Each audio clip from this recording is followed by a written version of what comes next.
छोटा उदेपुर जिला कांग्रेस और आम आदमी पार्टी में बड़ा भूचाल आते हुए 125 से भी अधिक कार्यकर्ता ने भाजपा का केसरिया धारण किया था। आने वाले लोकसभा चुनाव से पूर्व ही छोटा उदेपुर जिला कांग्रेस और आम आदमी पार्टी में बड़ा भूचाल आया है। छोटा उदेपुर विधानसभा के कांग्रेस और आम आदमी पार्टी के 125 से भी अधिक होद्देदार और कार्यकर्ता गांधीनगर स्थित प्रदेश प्रमुख CR पाटिल के हाथों भाजपा में जुड़ने के लिए रवाना होने वाले हैं। छोटा उदेपुर तालुका कांग्रेस के पूर्व प्रमुख रूप सिंह राठवा सहित के होद्देदारों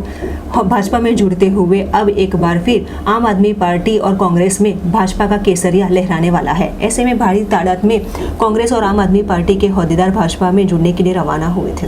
137 छोटाउदेपुर विधानसभा में छोटाउदेपुर तालुका कांग्रेस समिति पूर्व प्रमुख और बहु जूना सरपंच एवं भाई श्री रूपसिंह भाई, छोटाउदेपुर जिला सेवा दल प्रमुख भाई श्री गणपतसिंह भाई, गुजरात प्रदेश सेवा दल महामंत्री सिद्धराजभाई लुहार અને એમની સાથે લગભગ 25 જેટલા પૂર્વ સરપંચશ્રીઓ, 28 જેટલા ગ્રામ પંચાયતના સભ્યશ્રીઓ, 2 તાલુકા પંચાયતના સભ્યશ્રીઓ એવા અનેક લગભગ 125 જેટલા આગેવાનો 137 છોટાઉદેપુર વિધાનસભામાં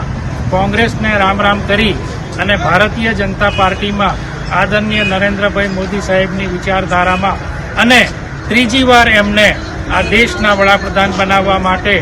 आ सौ कार्यकरो आजे जोड़ाया छे तेमनुं हूँ खूब खूब दिलथी स्वागत करूं छुं अने छोटाउदेपुर जिल्लामां भाजपनो भगवो खूब जंगी रीते आगामी लोकसभानी चूंटणीमां लहराय तेवी खातरी साथे आवेल सौ कार्यकरोने दिलना अंतःकरणपूर्वक आवकारी तेमने खूब खूब अभिनंदन पाठवुं छुं।